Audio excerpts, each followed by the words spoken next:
அழைச்சிட்டு போயிட்டு அங்கே விசாரணை மேற்கொள்ளும் போது தான் மாலை வேளையில் இவர் லாக்கப்பில் இருக்கும்போது மயங்கி விழுந்தார். அதாவது லாக்கப்பில் உள்ள வச்சிருக்கும் போது விசாரணையின் போது மயங்கி விழுந்தார் அப்படிங்கிற நிலையில் தான் தூத்துக்குடியில் இருக்கக்கூடிய அரசு மெடிக்கல் காலேஜ் மருத்துவமனையில் அட்மிட் பண்ணுறாங்க. ஸோ அட்மிட் பண்ணிய பிறகு தான் பார்த்தீங்கன்னா இன்றைக்கி காலையில் அருணாச்சலத்தை பொறுத்த வரைக்கும் இறந்துட்டார் அப்படிங்கிற ஒரு அதிர்ச்சிகரமான செய்தி வெளியில் வருது. அப்போ பார்த்தீங்கன்னா அவருடைய உறவினர்களை பொறுத்த வரைக்கும் என்ன கருத்துக்களை முன்வைக்கிறாங்க அப்படின்னா, விசாரணைக்காக அழைத்து செல்லப்பட்ட அருணாச்சலத்தை காவல்துறையினர் அடித்து துன்புறுத்தினாங்க. இந்த அடிப்படையில் தான் ஹாஸ்பிட்டலில் கொண்டு போய் அட்மிட் பண்ணாங்க. இதற்கு காரணம் அழைத்து செல்லப்பட்ட ஒரு 3-4 போலீஸார் தான் இதற்கு காரணம். உடனே அவர்கள் மீது உரிய நடவடிக்கை எடுக்கப்பட வேண்டும் அப்படிங்கிற அறிவுறுத்தலை முன் வச்சு நாங்கள் பாடியை வாங்க மாட்டோம் அப்படின்னு போராட்டங்கள் ஆர்ப்பாட்டங்களில் ஈடுபட்டு இருக்காங்க. அப்படியான ஒரு சூழ்நிலையில் தான் இந்த தரப்புல இருந்து அவருடைய வாக்குமூலம் அப்படிங்கிற ஒரு வீடியோ வெளியாகிருக்கு. வாக்குமூலம் அப்படிங்கும்போது பெட்டில் படுத்திருக்கக்கூடிய காட்சிகள், அதே நேரத்தில் தலைப்பகுதியில் பேண்டேஜ் போடப்பட்டிருக்கு. அப்போ கேட்கும் போதே அருணாச்சலம் அப்படிங்கிற இளைஞரை பொறுத்த வரைக்கும் தகவல்களை ஷேர் பண்ணுறாங்க. இல்லை என்ன காவல்துறையினர் அடித்தாங்க, தலையில் அடித்தாங்க, காலில் அடித்தாங்க அப்படின்னு சொல்லி தெரிவிக்கிறாங்க. இப்போ இந்த ஒரு வீடியோ விஷுவல் தான் ஒரு பெரிய அதிர்வலையை ஏற்படுத்தியிருக்கு. காரணம் என்ன அப்படின்னா, இறப்பதற்கு முந்தைய நிலையில் அந்த இளைஞர் கொடுத்த வாக்கு மூலமாக இந்த வீடியோ மாறுது. யார் அடிச்சாங்களா தலையில்? போலீஸ்காரன் அடிச்சானா? எப்போ வச்சு அடிச்சான்? போலீஸார் தரப்புல என்ன சொல்லப்படுதுன்னா, இது லாக்அப் டெத்தே கிடையாது. என்ன ரீசன்னா, தூத்துக்குடி மருத்துவக் கல்லூரி மருத்துவமனை டாக்டர்ஸே என்ன சொல்லி தெரிவித்தாங்க அப்படின்னா, நாங்கள் அட்மிட் பண்ணும்போது அவருக்கு தலைப்பகுதியில் ஒரு கட்டி இருப்பதாக தெரிவித்தாங்க. ஸோ அதனால தான் பேண்டேஜ் போடப்பட்டிருக்கு அப்படின்னு சொல்லி காவல்துறை மத்தியில் தெரிவிக்கிறாங்க. அதனால் பார்த்தீங்கன்னா இதில் என்ன உண்மைத்தன்மை அப்படிங்கிறது ஒரு குழப்பமான ஒரு சூழ்நிலை தான் இருந்துகிட்டு இருக்கு. அதே நேரத்தில் பார்த்தீங்கன்னா போஸ்ட்மார்ட்டம் ரிப்போர்ட் வெளியில் வராத வரைக்கும் அதில் நடந்த உண்மைத்தன்மை அப்படிங்கிறது தெரியாத ஒரு சூழல் தான் இருக்கும். அப்போ பார்த்தீங்கன்னா இந்த போஸ்ட்மார்ட்டம் ரிப்போர்ட் தான் உண்மையை வெளிச்சம் போட்டு கொண்டு வரப்போகிறது. அப்போ அது வரைக்கும் நாம் காத்திருந்து அங்கே என்ன நடந்தது அப்படிங்கிற விஷயத்தை தான் கவனிக்கணும்.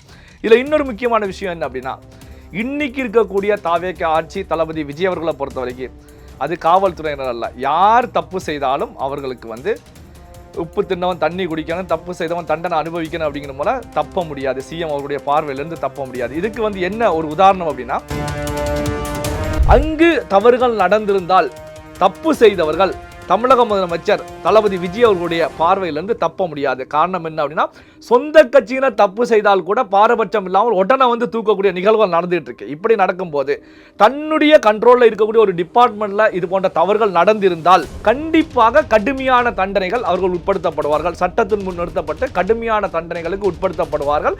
இதற்கு தமிழக அரசாங்கம் துணை நிற்கும் அப்படிங்கிறத நம்ம வெளிப்படையாகவே சொல்ல முடியும்.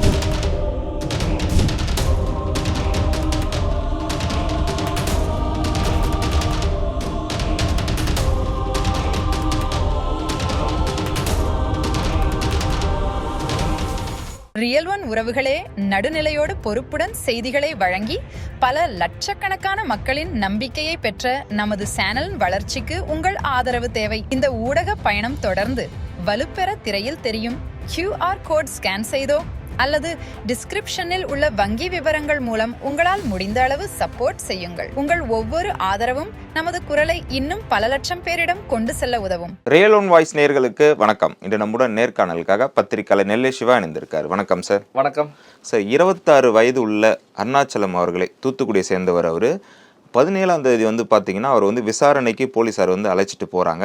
அன்னைக்கே அவருக்கு உடம்பு சரியில்லைன்னு சொல்லிட்டு அரசு மருத்துவமனையில் சேர்க்குறாங்க. இன்னைக்கு காலையில் பார்த்தீங்கன்னா அவர் உயிர் இழந்துட்டாரு அப்படின்ற ஒரு செய்தியெல்லாம் வந்துட்டு இருக்கு.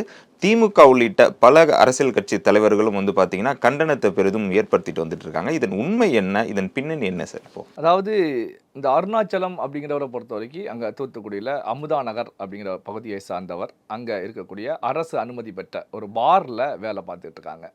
இந்த அருணாச்சலத்தை பொறுத்த வரைக்கும் இந்த பாரெல்லாம் க்ளோஸ் பண்ணிய பிறகு கவர்மெண்ட் ரூல்ஸ் படி 10 மணிக்கு டாஸ்மாக் க்ளோஸ் பண்ணிடுவாங்க.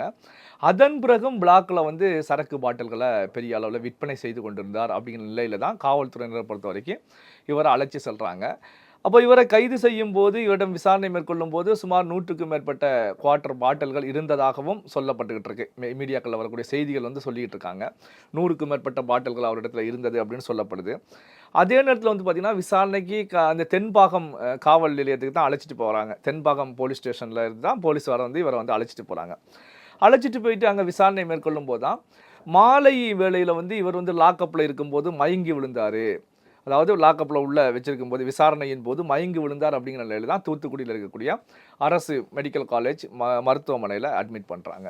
அட்மிட் பண்ணிய பிறகு பார்த்தீங்கன்னா அட்மிட் பண்ணும்போது இந்த அருணாச்சலம் அப்படிங்கிற இளைஞரை பொறுத்த வரைக்கும் தலைப்பகுதியில் வந்து கட்டு போடப்பட்டிருக்கு. அதாவது வந்து ஃபுல்லாக பேண்டேஜ் வந்து போடப்பட்டிருக்கு. ஸோ இந்த நிலையில் தான் கால் பகுதியிலையும் காயம் இருப்பதாக சொல்லப்பட்டிருக்கு. இந்த நிலையில் தான் மருத்துவமனையில் அட்மிட் பண்ணுறாங்க. ஸோ அட்மிட் பண்ணிய பிறகு தான் வந்து பார்த்தீங்கன்னா இன்றைக்கி காலையில் அருணாச்சலத்தை பொறுத்த வரைக்கும் இறந்துட்டார் அப்படிங்கிற ஒரு அதிர்ச்சிகரமான செய்தி வந்து வெளியில் வருது. அப்போது வந்து பார்த்தீங்கன்னா அவருடைய உறவினர்களை பொறுத்த வரைக்கும் என்ன கருத்துக்களை முன்வைக்கிறாங்க அப்படின்னா, விசாரணைக்காக அழைத்து செல்லப்பட்ட அருணாச்சலத்தை காவல்துறையினர் அடித்து துன்புறுத்தினாங்க. இந்த அடிப்படையில் தான் ஹாஸ்பிட்டலில் கொண்டு போய் அட்மிட் பண்ணாங்க. இதற்கு காரணம் வந்து அழைத்து செல்லப்பட்ட ஒரு 3-4 போலீஸார் தான் இதற்கு காரணம். உடனே அவர்கள் மீது உரிய நடவடிக்கை எடுக்கப்பட வேண்டும் அப்படிங்கிற அறிவுறுத்தலை முன் வச்சு நாங்கள் வந்து பாடியை வாங்க மாட்டோம் அப்படின்னு போராட்டங்கள் ஆர்ப்பாட்டங்களில் ஈடுபட்டு இருக்காங்க. இதில் வந்து காவல்துறையினரை பொறுத்த வரைக்கும் இல்லை அந்த லாக்அப் டெத்தே இந்த விஷயம் கிடையாது, லாக்அப்பில் எந்த சம்பவமே நடக்கலை, நாங்கள் விசாரணை மேற்கொண்டுகிட்டு இருக்கும்போது லாக்அப்பில் அடைத்து வைக்கப்பட்ட அருணாச்சலம் ஆட்டோமேட்டிக்காகவே மயங்கி கீழே விழுந்தாங்க. விழுந்த உடனே அருணாச்சலத்தை பொறுத்த வரைக்கும் நாங்கள் வந்து தூத்துக்குடியில் இருக்கக்கூடிய அரசு மருத்துவக் கல்லூரி மருத்துவமனைக்கு நாங்கள் அழைச்சி சென்று அட்மிட் பண்ணோம். அப்போ அவங்களுடைய பேரண்ட்ஸ் வந்து கூட வந்தாங்க. அவங்களும் வந்து தான் ஹாஸ்பிட்டலில் அட்மிட் செய்யப்பட்டது. ஸோ அங்கே வந்து ட்ரீட்மெண்ட் வந்து ஹாஸ்பிட்டல் நிர்வாகம் வந்து ட்ரீட்மெண்ட்டை கொடுத்தாங்க அப்படின்னு சொல்லி 8 செகண்ட் கிளிப்பிங்ஸையும் காவல்துறையினர் மத்தியிலேருந்து வெளியிட்டிருக்காங்க. இப்போ வந்து இதில் முன்வைக்கக்கூடிய கேள்விகள் என்ன அப்படின்னா, பரவலாக எல்லாரும் என்ன முன்வைக்கிறாங்க அப்படின்னா, அவர் வந்து மயங்கி விழக்கூடிய அந்த 8 செகண்ட் கிளிப்பிங்ஸ் தான் காவல்துறையினர் வெளியிட்டிருக்காங்க.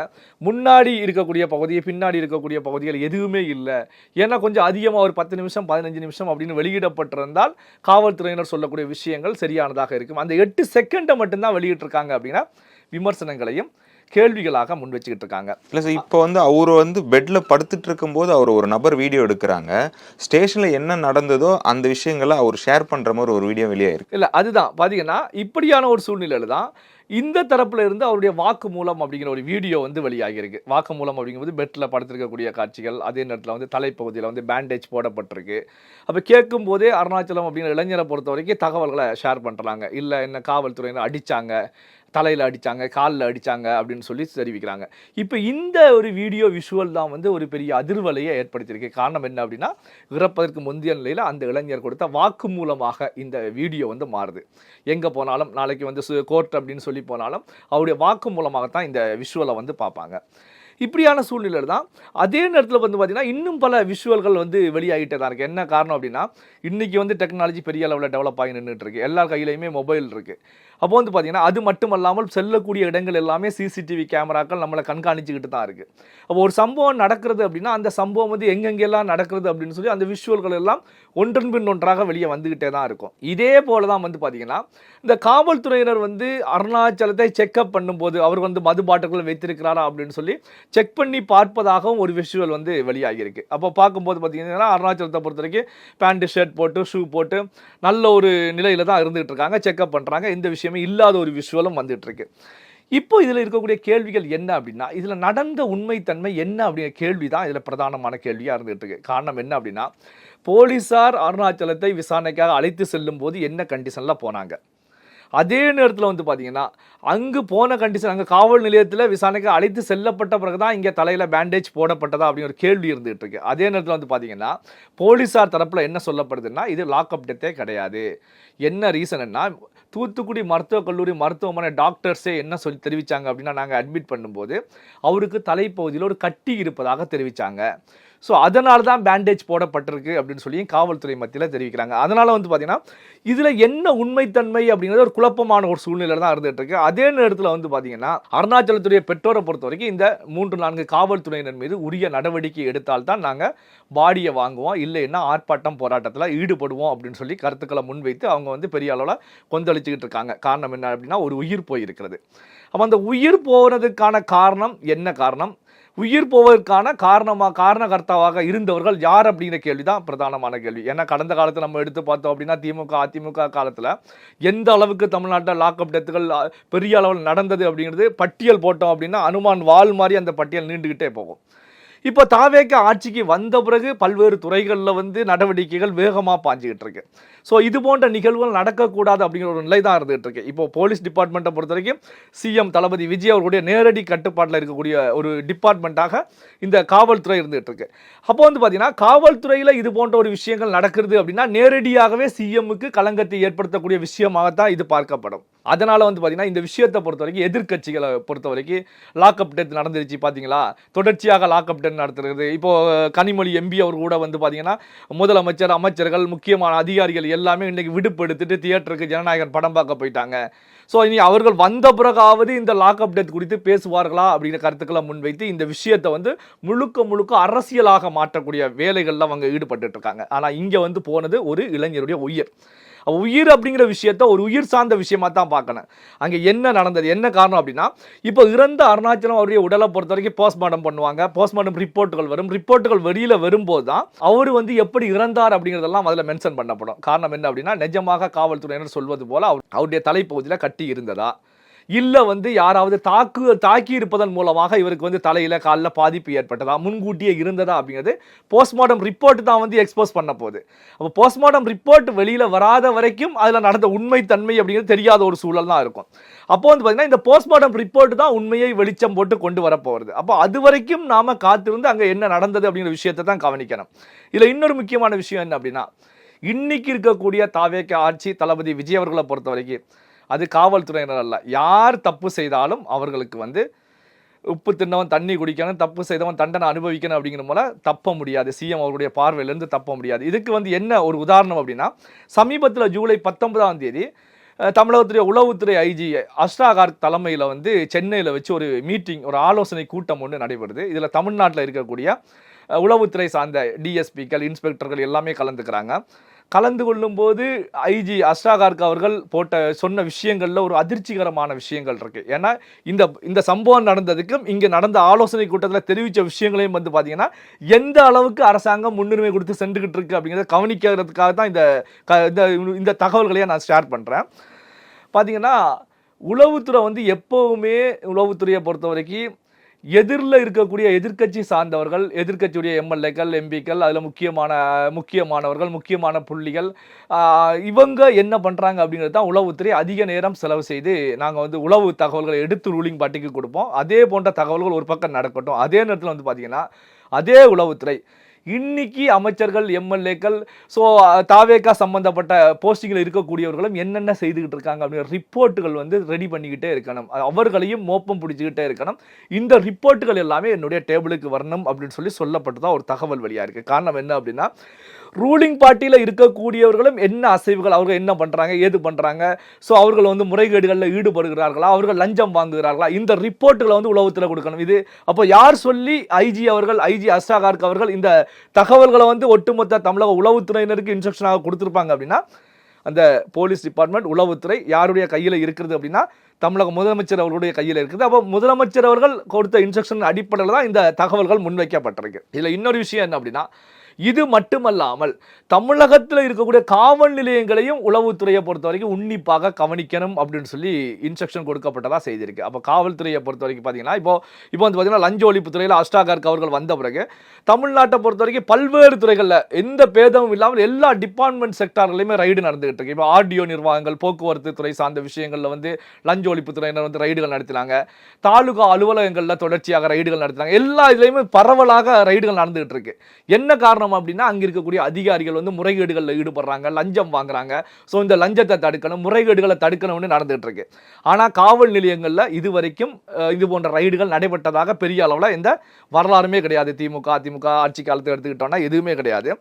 ஆனால் இப்போ வந்து பார்த்தீங்கன்னா காவல் நிலையங்கள் மீதும் உளவுத்துறையை பொறுத்த வரைக்கும் ஒரு கண் வந்து கழுகு பார்வையை நீங்கள் செலுத்தணும் அப்படிங்கிற கருத்துக்களை முன்வைக்கிறாங்க. அப்படின்னா அப்போ லஞ்ச ஒழிப்புத்துறையை பொறுத்த வரைக்கும் காவல் நிலையங்களில் என்ன முறைகேடுகள் நடக்கிறது, காவல் நிலையங்களில், ஏன்னா காவல் நிலையங்களில் தான் பெருமளவு லஞ்சங்கள் கைமாறும். ஏன்னா குற்றவாளிகள் அகப்படக்கூடிய இடங்கள். ஸோ அப்போ குற்றங்கள்லேருந்து தப்பிப்பதற்காக பெருமளவில் லஞ்சங்கள் இருக்கும். அப்போ காவல் நிலையங்கள் மீது ஒரு கழுகு பார்வையை செலுத்துங்க அப்படின்னா, அப்போ காவல் நிலையங்கள்லையும் முறைகேடுகள் நடக்கிறது, லஞ்ச லாவண்யங்கள் பெரிய அளவில் நடக்கிறது. அப்போ லஞ்ச ஒழிப்புத்துறையை பொறுத்த வரைக்கும் எந்த நிமிடம் வேண்டுமென்றாலும் காவல் நிலையங்கள் மீதும், தமிழகத்தில் இருக்கக்கூடிய காவல் நிலையங்கள் மீதும் ரைடுகளை நடத்தும் அப்படிங்கிற ஒரு அறிவுறுத்தல் இங்கே இங்கே முன்வைக்கப்பட்டதாக தான் பார்க்கப்படுது. அப்போ வந்து இப்படியான ஒரு சூழ்நிலையில் இது போன்ற ஒரு சம்பவம், அருணாச்சலம் அப்படிங்கிற இளைஞர் வந்து காவல்துறையினர் கைது செய்யப்பட்டு தூத்துக்குடி மருத்துவக் கல்லூரி மருத்துவமனையில் வச்சு உயிரை விட்டிருக்கிறார் அப்படிங்கிற செய்திகள் வரும்போது, இந்த விஷயத்தை பொறுத்த வரைக்கும் பார்த்தீங்கன்னா தமிழக அரசாங்கத்தை பொறுத்த வரைக்கும் இதை சாதாரணமாக எடுத்துக்க மாட்டாங்க. இதில் யார் தப்பு செய்தார்களோ அவர்கள் தண்டனைக்கு உட்படுத்தப்படுவார்கள். என்னன்னா, சொந்த கட்சியினர் தப்பு செய்தாலே உடனே நடவடிக்கை எடுக்கக்கூடிய தமிழக அரசாங்கத்தை பொறுத்த வரைக்கும் இது போன்று தன்னுடைய கண்ட்ரோலில் இருக்கக்கூடிய, முதலமைச்சருடைய கண்ட்ரோலில் இருக்கக்கூடிய ஒரு டிபார்ட்மெண்ட்டில் இது போன்ற தவறுகள் நடைபெற்றிருந்தால் உடனடி நடவடிக்கை இருக்கும். இது கடந்த கால திமுக அதிமுக ஆட்சி போல சரி ஆட்சிக்கு களங்கம் ஏற்பட்டுவிடும். ஸோ அதனால் வந்து நாம் வந்து ஒரு சப்பை கட்டலாம் அப்படிங்கிற நிலை கடந்து இப்போ வந்து பார்த்தீங்கன்னா அவங்க பேரண்ட்ஸை பொறுத்த வரைக்கும் ஒரு 3-4 காவலர்கள் மீது நடவடிக்கை எடுக்கணும் அப்படிங்கிற விஷயங்களை தான் முன்வைக்கிறாங்க. அப்படி அங்கு தவறுகள் நடந்திருந்தால் அவர்கள் மீது உரிய நடவடிக்கையை பொறுத்த வரைக்கும் கூடிய விரைவில் இந்த போஸ்ட்மார்ட்டம் ரிப்போர்ட் வெளியே வந்த பிறகு, அதே நேரத்தில் வந்து பார்த்தீங்கன்னா அதன் பிறகு ஏதாவது டீமை ஃபார்ம் பண்ணி போட்டு அந்த விசாரணைக்கு உட்படுத்தப்பட்டு ஸோ அந்த அதிகாரிகள் மீது உடனடி நடவடிக்கை, அது கடுமையான நடவடிக்கைகள் இருக்கும் அப்படிங்கிறதுல மாற்று கருத்து இருக்காது அப்படிங்கிறது தான் என்னுடைய பார்வை. ஓகே சார், இந்த சூழ்நிலையில் அன்புமணி அவர்கள் வந்து பார்த்தீங்கன்னா சிபிஐயிடம் இந்த விசாரணை போகணும் அப்படின்னு சொல்லிட்டு ஒரு கோரிக்கை வச்சிருக்காருல்ல, இதை எப்படி பார்க்குறீங்க? அதாவது வந்து பார்த்தீங்கன்னா ஒரு சம்பவம் நடக்கிறது, இந்த சம்பவம் குறித்து இன்னும் போஸ்ட்மார்ட்டம் ரிப்போர்ட்டே வெளியாகல. அதை உறவினர்களை பொறுத்த வரைக்கும் இது போன்ற குற்றச்சாட்டுகளை முன்வைக்கிறாங்க. இதில் உண்மைத்தன்மை என்ன அப்படிங்கிறது இன்னும் தெரியாத ஒரு நிலை தான். இப்போ போஸ்ட்மார்ட்டம் ரிப்போர்ட் வர வேண்டியிருக்கு. தமிழக அரசாங்கத்தை பொறுத்த வரைக்கும் இப்போ போஸ்ட்மார்ட்டம் ரிப்போர்ட் வந்த பிறகு தான் தமிழ்நாடு அரசாங்கம் அடுத்து என்ன செய்வது அப்படின்னா அடுத்த கட்ட நகர்வுக்கு போவாங்க. அப்போ வந்து பார்த்தீங்கன்னா இப்போ இதில் வந்து சிபிஐ விசாரணை அப்படிங்கிறது தேவையில்லாத ஒரு விஷயமா தான் பார்க்கப்படுது. காரணம் என்ன அப்படின்னா தமிழக அரசாங்கமே எல்லா செயல்பாடுகளையும் எல்லா நிகழ்வுகளையுமே வேகம் எடுத்து செயல்படுறாங்க. இதில் வந்து எந்த பேதமும் இல்லாமல், கட்சி பேதமும் இல்லாமல் நடவடிக்கைகள் ஆக்ஷன்கள் எடுக்கப்பட்டுக்கிட்டு இருக்கு. அப்போ எடுக்கப்படும் போது தமிழக அரசாங்கம் எடுக்கக்கூடிய நடவடிக்கைகளில் திருப்தி இல்லை அப்படின்னா ஸோ சிபிஐ அப்படிங்கிற விஷயத்தை முன்வைக்கலாம். ஆனால் தமிழக அரசாங்கமே இங்கே திறம்பட செயல்படும் போது எடுத்த உடனே வந்து திமுக ஆட்சி தமிழ்நாட்டில் நடப்பது போல உடனே வந்து சிபிஐ விசாரணைக்கு போடுங்க, ஏன்னா திமுக ஆட்சி காலத்தில் அங்கே நியாயம் கிடைக்காது. ஸோ வந்து ஏன்னா வந்து அங்கே இருக்கக்கூடிய குறுநில மன்னர்கள் பெருநில மன்னர்கள் முதல் குடும்பம் அவர்களுடைய தலையீடுகள் எல்லாம் பெருமளவில் இருக்கும், அதனால நமக்கு நீதி கிடைக்காது, சிபிஐக்கு போடுங்க அப்படிங்கிறது போல போட வேண்டிய அவசியம் இப்போ இருக்கக்கூடிய தாவேக அரசுக்கு தேவை கிடையாது. அப்போ வந்து பார்த்தீங்கன்னா இந்த சம்பவத்தில் போஸ்ட்மார்ட்டம் ரிப்போர்ட் வந்த பிறகு தமிழக அரசாங்கமே இதை தனியாக ஒரு டீம் ஃபார்ம் பண்ணி விசாரணைக்கு உட்படுத்துவதற்கான ஒரு வாய்ப்புகள் இருக்கு. அப்போ போஸ்ட்மார்ட்டம் ரிப்போர்ட் முதல்ல வரட்டும், அதன் பிறகு தமிழக அரசாங்கம் என்ன செயல்பாடுகள் இறங்குறது அப்படின்றத பார்க்கட்டும், அதன் பிறகு சிபிஐ தேவையா இல்லையா அப்படிங்கிற வாதத்துக்கு அன்புமணி ராமதாஸ் போன்றவங்க முன் வரலாம். ஆனால் என்ன பொறுத்த வரைக்கும் வந்து பார்த்தீங்கன்னா அங்கு தவறுகள் நடந்திருந்தால் தப்பு செய்தவர்கள் தமிழக முதலமைச்சர் தளபதி விஜய் அவர்களுடைய பார்வையிலிருந்து தப்ப முடியாது. காரணம் என்ன அப்படின்னா சொந்த கட்சியினர் தப்பு செய்தால் கூட பாரபட்சம் இல்லாமல் உடனே வந்து தூக்கக்கூடிய நிகழ்வுகள் நடந்துட்டு இருக்கு. இப்படி நடக்கும்போது தன்னுடைய கண்ட்ரோலில் இருக்கக்கூடிய ஒரு டிபார்ட்மெண்ட்ல இது போன்ற தவறுகள் நடந்திருந்தால் தான், நடந்திருக்கா தெரியாது, நடந்திருந்தால் கண்டிப்பாக கடுமையான தண்டனைகள் அவர்கள் உட்படுத்தப்படுவார்கள். சட்டத்தின் முன் நிறுத்தப்பட்டு கடுமையான தண்டனைகளுக்கு உட்படுத்தப்படுவார்கள். இதற்கு தமிழக அரசாங்கம் துணை நிற்கும் அப்படிங்கிறத நம்ம வெளிப்படையாகவே சொல்ல முடியும். தொடர்ந்து பேசும் சார். எங்களோடு இணைந்து பல்வேறு தகவலை பயந்ததற்கு மிக்க நன்றி. நன்றி. உங்கள் பிசினஸ் இன்னும் அதிக மக்களை சென்றடைய வேண்டுமா? இன்றைய டிஜிட்டல் உலகில் சரியான ப்ரமோஷன் தான் வெற்றியின் முதல் படி. தமிழகம் முழுவதும் பல லட்சக்கணக்கான பார்வையாளர்களை தினமும் சென்றடையும் ரியல் ஒன் யூடியூப் சேனல்களில் உங்கள் பிசினஸ் இனி எல்லோரும் அறியட்டும். குறைந்த செலவில் அதிக ரீச். உங்கள் பிராண்டுக்கு நம்பிக்கையும் வளர்ச்சியும் சேர்க்க இன்றே எங்களை தொடர்பு கொள்ளுங்கள். 9280087164.